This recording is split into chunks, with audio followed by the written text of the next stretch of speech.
बिस्मिल्लाहिर्रहमानिर्रहीम। मौज़ सामीन कराम, अस्सलामु अलैकुम वरहमतुल्लाहि वबरकातुहू। आपकी खिदमत में हालात हाज़िरा के उन्वान से हाज़िर हुए हैं। ख़ित्ते की बदलती हुई सूरत हाल के हवाले से आपको आगाह भी करना है और मुख्तसर सा तज्ज़िया भी करना है।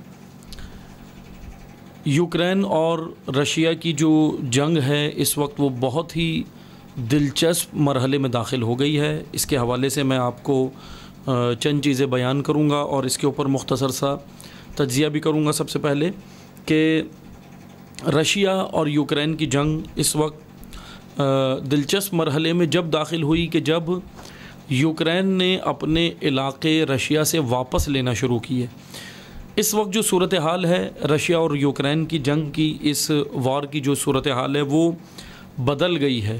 पिछले हम अगर 2 महीने पहले की सूरत हाल देखें तो रशिया जो है वो कुछ इस तरह स्ट्रेटजी अपनी बनाया हुआ था कि आगे बढ़ता था और कई इलाक़ों पे कंट्रोल रशिया ने संभाल लिया था। और लेकिन फिर उसके बाद अब जो सूरत हाल है वो ये है कि यूक्रेन जो पहले दिफाई पोजीशन में था, यानी जो अपना डिफेंस कर रहा था, अब इस वक्त यूक्रेन हमले की पोजीशन में भी है। मैं इस हवाले से आपकी खिदमत में चंद चीज़ें बयान करूँगा, आपने तवज्जो से सुननी है। मुख्तसर वक्त में कोशिश करेंगे कि हम इस पर मुख्तसर सा तज्ज़िया कर सकें। सूरत हाल बदलने की एक अलामत यह है कि रशियन प्रेसिडेंट, रूसी सदर पुतिन ने इस वक्त अपने मुल्क में ऐलान किया है, चंद दिन पहले ही ऐलान किया रशियन सदर ने कि पार्शियल मोबिलाइजेशन का ऐलान कर दिया है। पार्शियल मोबिलाइजेशन क्या है? ये एक फ़ौजी इस्तिलाह है, जंगी इस्तिलाह है। ये जंगों के अंदर उमूमन इस्तेमाल की जाती है और एमरजेंसी की सूरत में, जंगों की सूरत में ये इस्तिलाह इस्तेमाल की जाती है, पार्शियल मोबिलाइजेशन। इसके अंदर ऐलान हुआ ये है, यानी इसका मतलब ये होता है कि अब आम आवाम भी जंग के अंदर हिस्सा लेंगे, ये इसका मतलब है। यानी रूसी सदर ने इस वक्त ऐलान किया है कि आम आवाम जंग में हिस्सा लें। आम आवाम में से जवानान, खुसूसन जो यंग होते हैं, यंगस्टर जो है, उनके बारे में ऐलान किया गया है पार्शियल मोबिलाइजेशन का।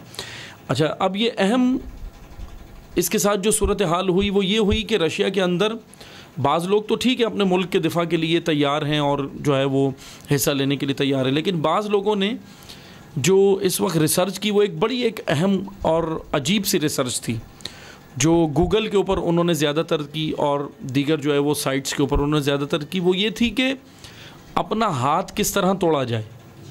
ये रिसर्च रशिया के अंदर इस वक्त जो गुज़िश्ता हफ़्ता गुजरा है उसके अंदर ज़्यादा देखने को मिली है। अच्छा, इसका मतलब ये है कि हाथ किस तरह तोड़ा जाए, क्यों ये रशियन जो है वो ज़्यादा रिसर्च कर रहे हैं इसके ऊपर जो है वो सर्च की उन्होंने, वो इस वजह से कि किसी तरह अपने आप को माजूर बनाया जाए ताकि जो है वो हम जंग में हिस्सा ना ले सकें। ये बड़ी अहम बात थी जो रशिया के अंदर इस वक्त हुई है। दूसरी अहम बात ये कि रशिया के जो एयरपोर्ट्स, यानी मॉस्को के जो एयरपोर्ट्स हैं और दीगर शहरों के, उससे अक्सर फ़्लाइटें ज़्यादातर जो है वो रशियन जो है वो बाहर निकल रहे हैं अपने मुल्क से। दुबई की जानिब उन्होंने फ़्लाइट्स ली और दीगर, ये एक अहम सूरत हाल थी जो एयरपोर्ट्स के ऊपर रशिया के मुख्तलिफ़ शहरों में वो देखने में आई। बहरहाल ये सारी बातें अपनी जगह, लेकिन हमने ये देखना है कि इस वक्त हम सूरत हाल आपको बताएं कि इस वक्त यूक्रेन ने, आप गूगल मैप पे भी जाकर देख सकते हैं जो इस वक्त यूक्रेन की सूरत हाल है वो ये है कि यूक्रेन ने अपना 80% हिस्सा, 80% जो उसका मुल्क का हिस्सा था जिसके ऊपर रशिया जो है वो काबिज़ हो चुका था, वो वापस लिया है। ये बड़ी अहम पेशरफ्त है यूक्रेन के लिए। अच्छा, इसके पीछे कहा यह जा रहा है कि अमेरिकन हथियार, अमेरिका ने एक हाई टेक हथियार इस वक्त यूक्रेन को दिया है जिसका नाम है हिमार्स, यानी high mobility artillery rocket system. ये एक अहम जो है वो हथियार है जो अमेरिका ने दिया है यूक्रेन को, और जिसकी वजह से ये कहा जा रहा है, माहिरीन का ये कहना है कि यूक्रेन अपनी जो दिफा से निकलकर जो हमले की पोजीशन में आया और अपने इलाकों को जो वापस लिया है, उसके अंदर एक किरदार ये हिमार्स रॉकेट सिस्टम का रहा है, जो अमेरिका ने एक जदीद सिस्टम इस वक्त यूक्रेन को दिया है। और जाहिर सी बात है कि यूक्रेन अकेला नहीं है मुल्क में, यूक्रेन तो एक छोटा सा मुल्क है, इस जंग में अकेला नहीं है। यूक्रेन के पीछे पूरा ये कह लें कि नेटो शामिल है, अमेरिका और उसके सारे इत्तेहादी यूरोप, पूरे वेस्टर्न कंट्रीज़ शामिल हैं। पूरा यूरोप, अमेरिका जो है वो एक तरफ यूक्रेन के साथ है और रशिया इस वक्त एक तरफ है अकेला। बहरहाल ये जंग इस वजह से भी ताकतवर हो गई है कि क्योंकि यूक्रेन अकेला तो नहीं लड़ रहा, रशिया के मुकाबिल सब का सब यूरोप है इस वक्त। अब मैं आपको एक मुख्तसर सा तज्जिया करके ये बताऊंगा कि अब देखना हमने ये कि कौन ये जंग जीत रहा है। ये एक बड़ा अहम सवाल है, क्या इन दोनों मुल्कों में कोई ये जंग जीत रहा है या नहीं। अब उसमें से 3 बड़े अहम नुकात हैं जो जंगी माहिरीन बयान करते हैं। 3 बड़े अहम नुकात। सबसे पहली चीज़ ये देखी जाती है जंगों के अंदर के इनिशिएटिव किसके पास है। इनिशिएटिव किसके पास है? इनिशिएटिव यानी पहल कौन कर रहा है, हमले की पोजीशन में कौन है और दिफा की पोजीशन में कौन है, ये जंगों में पहला नुक्ता देखा जाता है। यानी एजेंडा कौन सेट कर रहा है, जंग का एजेंडा कौन सेट कर रहा है, और उस एजेंडे के ऊपर जो दिफाई पोजीशन में वो कौन सा मुल्क है। 2 मुल्कों में जब कोई जंग होती है तो एक मुल्क हमेशा एजेंडा सेट करता है, और क्योंकि उसके पास इनिशिएटिव होता है, पहल की ताकत होती है। रशिया के पास पहल की ताकत थी, रशिया ने इनिशिएटिव रशिया के पास था और रशिया ने ये जंग शुरू की और फिर उसके बाद पहल की और हमले की पोजीशन में था। लेकिन 80% हिस्सा जो है वो रशिया ने हासिल किया यूक्रेन का। लेकिन तवज्जो से सुने कि अब अहम बात यह है कि यूक्रेन एजेंडा सेट कर रहा है, यूक्रेन इस पोजीशन में आ गया है। अभी इसी मंथ के अंदर, इसी महीने के अंदर यूक्रेन इस पोजीशन में आया है कि यूक्रेन ने अपने 80% इलाकों को वापस लिया और एजेंडा यूक्रेन सेट कर रहा है। तो इस पॉइंट से हम ये कह सकते हैं कि यूक्रेन अभी आगे हमें नज़र आता है इस एजेंडे के हिसाब से, इस पॉइंट के हिसाब से दिफाई पोजीशन में। लेकिन ऐसा बिल्कुल भी नहीं है कि यूक्रेन ये जंग जीत जाएगा, ये मैं आपको आगे चल के अभी बताऊंगा। दूसरी चीज़, वॉर ऑफ एट्रिएशन। वॉर ऑफ एट्रिएशन, कौन सी आर्मी जीत रही है, माहिरीन ये कहते हैं, यानी अपने हरीफ को थका कौन रहा है। एट्रिएशन, थकाना। वॉर ऑफ एट्रिएशन किसके पास है, अपने हरीफ को थका कौन रहा है। जैसा कि मैं आपको एक मिसाल देता हूँ, 1916 में पहली जंग अजीम जब चल रही थी तो 1916 में 303 दिन तक फ्रांस और जर्मनी के दरमियान में वॉर ऑफ एट्रिएशन रहा है, फ्रांस और जर्मनी के दरमियान में। फिर उसके बाद हुआ ये कि जर्मनी की फ़ौज थक गई, उसने अपने हथियार भी डाले और फिर फ़ौज भी ख़त्म हो रही थी, कैजुअलिटीज़ ज़्यादा हो गई जर्मनी की फ़ौज की, यानी ज़्यादा अफराद जो वो जर्मनी के मारे गए फ़ौजी, जिसकी वजह से वॉर ऑफ एट्रिएशन जो है वो इधर फ्रांस के हक़ में आ गया और जर्मन आर्मी ने जो है वो हथियार डालना शुरू किए।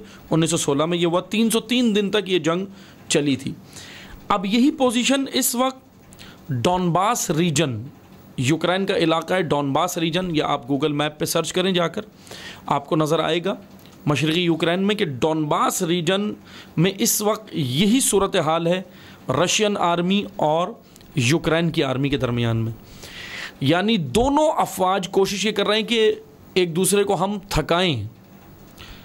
वॉर ऑफ एट्रिएशन डॉनबास रीजन में अगर हम देखें, ज़ाहिरी तौर पर देखें तो 2 चीज़ें अब इसमें देखी जाएंगी कि फ़ौज की तादाद किसके पास ज़्यादा है। तो इस पॉइंट ऑफ व्यू से तो हमें रशियन आर्मी की तादाद ज़्यादा नज़र आती। फ़ौज का हौसला, मनोबल, यानी कि मनोबल किसके पास है, कौन सी आर्मी के अंदर हौसला ज़्यादा है। तो जब हम इस पॉइंट के अंदर देखें तो हमें ये नज़र आता है कि क्योंकि रशिया ने यूक्रेन पर हमला किया अपना इलाका हासिल करने के लिए, क्योंकि रशिया मुद्दई है, सोवियत यूनियन जब से ये तश्कील पाई थी उस वक्त से रशिया मुद्दई है और रशिया का ये हिस्सा थे सोवियत यूनियन में यूक्रेन, फिर बाद में अलग हुआ। बहरहाल यूक्रेन ने अपनी आज़ादी की जंग लड़ी और अलग हुआ, लेकिन मुकम्मल तौर पे अलग नहीं हो सका। बहुत सारे इलाके अभी भी ऐसे हैं जो रशिया के कंट्रोल में। अब रशियन आर्मी जो है वो हमला कर रही है इलाका हासिल करने के लिए और यूक्रेन की आर्मी जो है वो दिफा कर रही है इलाके को बचाने के लिए। तो अगर हम दूसरा नुक्ता इसके अंदर देखें कि तो फिर हमें नज़र आता है कि मनोबल इस वक्त ज़्यादा यूक्रेन की आर्मी के हक़ में हमें नज़र आता है, क्योंकि यूक्रेन की आर्मी का हौसला इस वजह से ज़्यादा है क्योंकि 80% इलाका एक मुल्क का चला जाए और फिर वापस उसको हासिल करना, तो इसमें तो हम यही कह सकते हैं ना कि मनोबल ज़्यादा यूक्रेन की आर्मी के पास हुआ। तो दो चीज़ों में, लेकिन मैं फिर यही जुमला कहूँगा कि हम ये हरगिज़ नहीं कह सकते कि ये जंग यूक्रेन जीत रहा है, हम ये फ़ैसला नहीं कर पाएंगे। फ़ौज की तादाद रशिया के पास है ज़्यादा, मनोबल यूक्रेन के पास है, तो इस वजह से वॉर ऑफ एट्रिएशन अभी बीच में लटका हुआ है। कौन सी आर्मी किसको थका रही है हम ये अभी नहीं कह सकते। या अगर मुख्तसर सा मैं तज्जिया कहूँ भी, तो जो हमारी ज़ाती राय है उसके मुताबिक रशिया इसमें आगे है यूक्रेन के मुकाबले वॉर ऑफ एट्रिएशन में हो, क्योंकि रशिया जो 2 इलाकों से यूक्रेन को घेर रहा है वहाँ ये कोशिश कर रहा है कि हम और अगर वो रशिया इस वक्त कामयाब हो गया, वो कौन से 2 रीजन हैं, वो हैं क्रीमिया और डॉनबास। ये 2 यूक्रेन के एक रीजन्स हैं, बड़े बड़े रीजन, यहाँ पे रशिया अभी कंट्रोल जमाए हुए। और फिर अगर ये इलाके रशिया के कंट्रोल में रहते हैं और रशिया आगे चलकर मज़ीद इलाकों को हासिल कर लेता है, तो फिर हम वॉर ऑफ एट्रिएशन जो है वो मुकम्मल तौर पे हम कह सकते हैं कि 100% फिर रशिया के इख्तियार में आ गई। लेकिन अभी वॉर ऑफ एट्रिएशन दोनों तरफ 50-50 कह सकते हैं। तीसरा अहम नुक्ता जो माहिरीन बयान करते जंगों के अंदर, वो है कैपेसिटी, सलाहियत। सलाहियत किसके पास ज़्यादा है? सलाहियत में देखें तो रशिया आगे है और यूक्रेन पीछे है।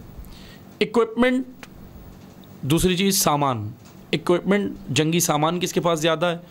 तो इसमें हम ये कह सकते हैं कि रशिया के पास ज़्यादा तो है क्योंकि वो अपने मुल्क है, लेकिन यूक्रेन के पास इक्विपमेंट इस वक्त अभी ज़्यादा हो गई है जो है वो नेटो की मदद की वजह से, अमेरिका जो इत्तेहाद है नेटो, उसकी मदद की वजह से। लेकिन नेटो भी ऐन मुमकिन है यूक्रेन को ये हथियार जब तक दे जब यूक्रेनी आर्मी अपने इलाके हासिल करने के लिए और मज़ीद मनोबल दिखाए अमेरिका को, और मज़ीद अपना हौसला दिखाए और मज़ीद कोशिश करे, तो ऐन मुमकिन है कि ये सप्लाई नेटो की जानिब से इक्विपमेंट जो है वो जारी रहे यूक्रेन के लिए, वरना ये इक्विपमेंट रोकी जा सकती है। ये भी ऐन मुमकिन है कि ये इक्विपमेंट रुक जाए, और अगर इक्विपमेंट रुक गई तो उसके बाद तो फिर ये यूक्रेन मुकम्मल तौर पर रशिया के इख्तियार में आ सकता है। लेकिन एक अहम बात यह कि क्रीमिया और डॉनबास रीजन को जहाँ से सप्लाई हो रही है, सप्लाई लाइन जो रशिया को सप्लाई हो रही है हथियारों की और दीगर, क्योंकि रशियन आर्मी पीछे से अपने मुल्क से जो भी सामान उनके पास आ रहा है डॉनबास और क्रीमिया रीजन में, वो जिस इलाके से आ रहा है यूक्रेनी आर्मी उस जानिब अभी अपने कदम बढ़ा रही है। अब ये हालिया जो सूरत हाल है, क्रीमिया और डॉनबास रीजन को जहाँ से सप्लाई हो रही है रशिया के हथियार, रशियन आर्मी को जहाँ से सप्लाई हो रही है सामान की, इक्विपमेंट की, अभी अहम बात यह कि यूक्रेनी आर्मी उस तरफ बढ़ रही है, यूक्रेन की जो अफवाज हैं वो उस वक्त उस जानिब बढ़ रही हैं, और वो ये कोशिश ये कर रहे हैं कि हम जो है वो सप्लाई लाइन रशिया की काटें। अच्छा, इससे होगा क्या? अगर सप्लाई लाइन कट गई और इसमें अगर ये, अब 2 चीज़ें हैं, या तो यूक्रेन की आर्मी कामयाब हो जाएगी इसको ये काटने में, और अगर कामयाब हो गई ये सप्लाई लाइन काटने में तो रशिया फिर जो है वो मज़ीद और पीछे हो जाएगा, 80 के बजाय 90 और 95% इलाका फिर इनके हाथ में आ जाएगा यूक्रेन के। वरना अगर ये सप्लाई लाइन नहीं कटी तो एक इसके बरअक्स भी हो सकता है, क्योंकि रशिया भी अपनी एक स्ट्रेटजी बनाया हुआ है। यूक्रेन चाह रहा है सप्लाई लाइन काट दूं, लेकिन रशिया जो है अगर यूक्रेन की आर्मी सप्लाई लाइन काटने में कामयाब नहीं होती तो रशियन आर्मी इनको फिर डॉनबास और क्रीमिया रीजन की जो सप्लाई के इलाके हैं वहाँ पे जब घेर लिया तो यूक्रेनी आर्मी फिर यहाँ पर बुरी तरह फंस जाएगी।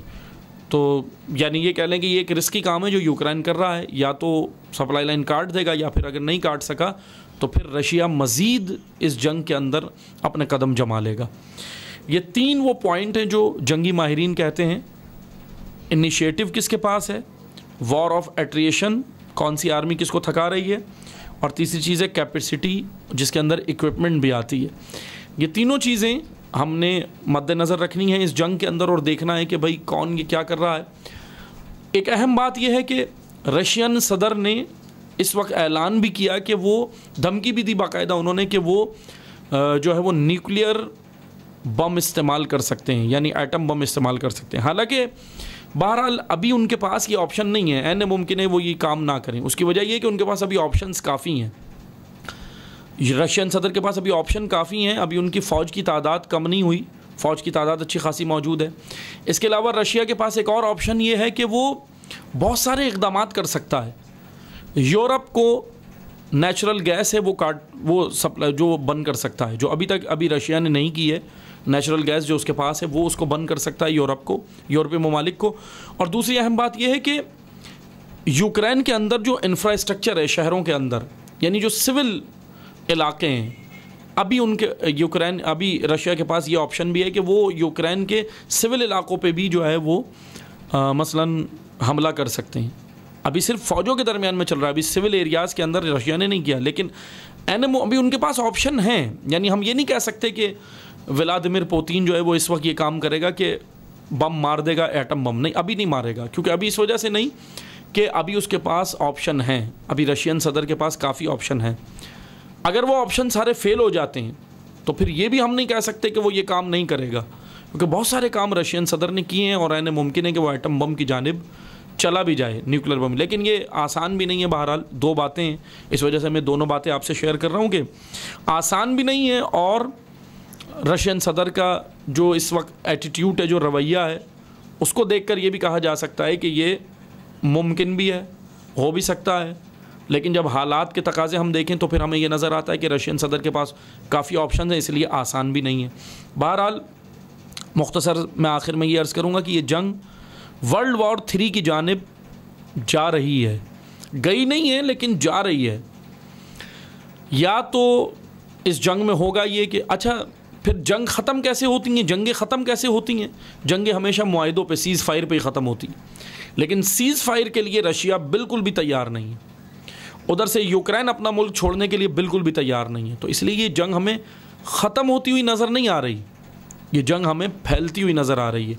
फैलेगी उस सूरत में कि अगर वॉर ऑफ एट्रिएशन और कैपेसिटी इनिशिएटिव, ये तीनों चीज़ों में अगर रशिया कामयाब हो गया तो ये जंग फैल जाएगी, क्योंकि फिर यूरोप मज़ीद इसके अंदर शामिल होगा, नेटो मज़ीद इसके अंदर कूदेगा। बहरहाल ये मुख्तसर सा तज्ज़िया था आपकी खिदमत में जो हमने पेश किया। दोबारा हाजिर होंगे आपकी खिदमत में हालात हाज़िरा के उन्वान से। जब तक के लिए इजाज़त चाहते हैं। वस्सलामु अलैकुम वरहमतुल्लाहि वबरकातुहू।